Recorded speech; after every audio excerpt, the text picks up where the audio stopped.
Hey everybody, it's Charlie from Daily Motor, and today we've got the sound system demo on the 2022 Volkswagen Atlas Cross Sport and its 12-speaker, really? Hush. 12-speaker Fender audio system. This is going to be an in-depth review. We're going to take a look at how the infotainment system works, take a look at audio controls, adjustments, speaker locations, Android Auto, and Apple CarPlay, then get out on the road and listen to these sample tracks while we're rolling, and I'll give you my thoughts at the end. If you don't care about any of that stuff at the beginning, you just want to hear the music, click ahead in the video. We've got chapters to get you right to the tunes. And if you're sick and tired of hearing the same songs week in and week out, sign up to become a Daily Motor member. There you can request custom songs, copyrighted music, and view all the previous sound tests we've shot that have been accessible to members only with different songs. So if you're interested, click the join button below or hit the link in the description to become a Daily Motor member. Before we get started, let's hop out, take a look at this thing.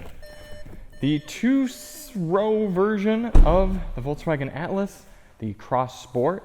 I actually think this thing looks really neat. I think they did a good job at making it look aggressive and kind of sleek at the back. At the same time, it's weird, it's different, but I appreciate cars that can kind of make a statement for themselves.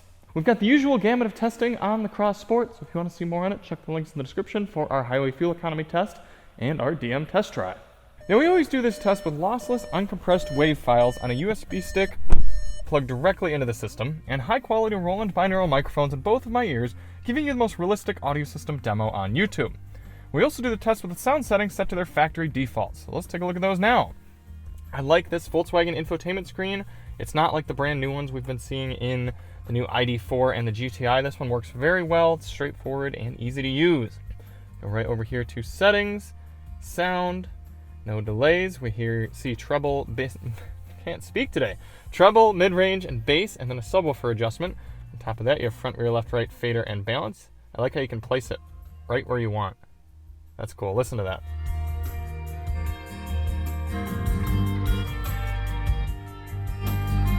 Shows you the stereo effects of these headphones. So let's go through the equalizer now.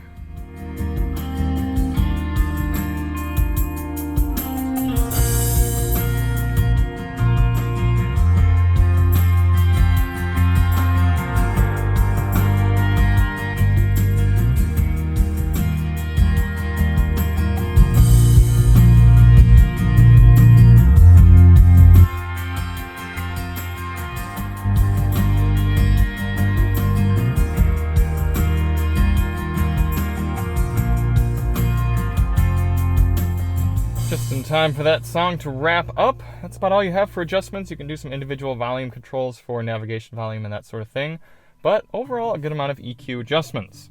For volume control in the Atlas Cross Sport, you've got a nice volume knob right here, Volkswagen. Take note, we like the volume knob. Then you've got volume clicker adjustments on the left side of the wheel. For track selection, you can either use this tuning knob. If you're on the media screen, you can use the touch screen, or you've got buttons on the right side of the steering wheel. For audio inputs, you have your standard AM, FM, Sirius XM satellite radio, Bluetooth, USB-C, wireless and wired CarPlay and Android Auto, and that is it. So what does that mean you're missing? Well, no USB-A ports, and I do like when cars have both A and C, because like for this test I have to have an adapter in there, and you'll see later I'm going to have to unplug our tunes so that I can plug in CarPlay to get it synced up. But because you've got wireless Apple CarPlay and Android Auto, not the end of the world. Also no disc player and no 3.5mm auxiliary input jack, but for a 2022 model, I'm not surprised. Speaker locations, as I said, this is a 12-speaker system. Starting in the bottom left, you have 1, 2, 3 in the center, 4, 5, right door, getting into the back. I should have shut that door, it's gonna beep. 6, 7, 8, 9, and then might as well just go into the trunk as well to show you. You got a subwoofer under the floor, making 10, and then D-pillar speakers, 11 and 12. You can see that Fender subwoofer right there. Apple CarPlay and Android Auto demonstrations. We're going to start off with Android Auto because it's already hooked up wirelessly.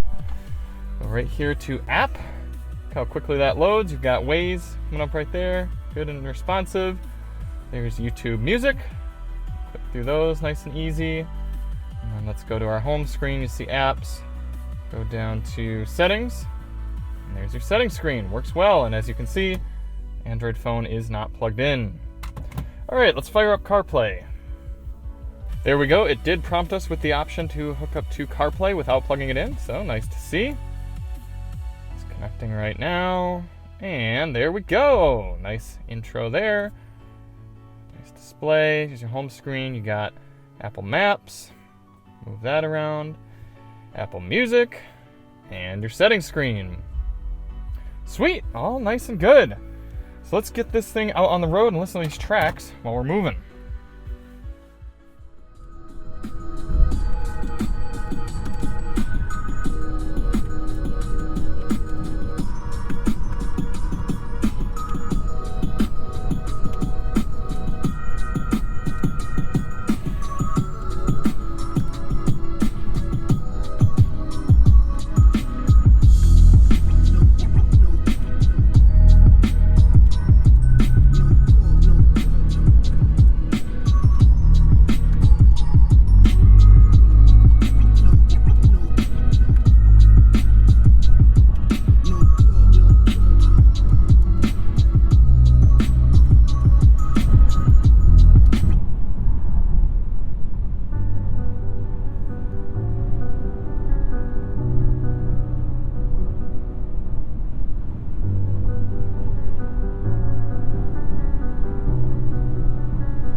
Mixing and sound quality out of this system, actually not too bad. I personally would go into the EQ, I'd drop bass down 1 or 2, and I'd put up the subwoofer 1 and 2, which might sound counterintuitive, but I want more of that lower end. I want the true bass sounds to hit hard, but I don't need the upper range bass coming through so strong. So that would probably be my only critique. That being said, most high-end audiophile type systems really focus on the soundstage being in front of you. That's how a true hi-fi system would work. And then if you had a surround mode maybe, or a 5.1 channel capable system, then there'd be more of an envelopment aspect. But you're not getting too much of that with this system because the tweeters are right here, a little low and a little out to the side, and then you've got the door speakers and only that one speaker up front doing center duty. So it's a little surprising that they wouldn't have a little bit more put that way in front of you, but it really doesn't sound too bad, especially if it's not something that you're used to. Let's turn the music down and you can hear what the Atlas Cross Sport is like at 70.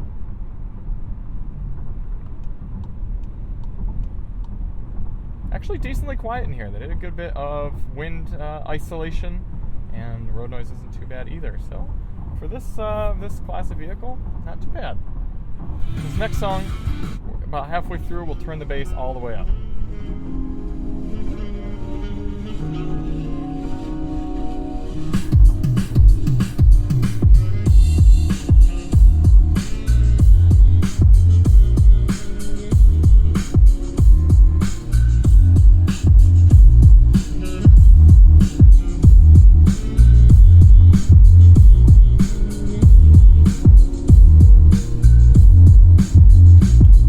Bass setting and the subwoofer setting all the way up, it's fairly sloppy, but if you drop bass down and just have the subwoofer setting up, you get a pretty strong, satisfying low end for easy listening and most music. I mean, yeah, you're not going to rattle windows with this thing, but it gets the job done.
Thoughts on the 12-speaker Fender system here in the 2021 Volkswagen Atlas Cross Sport.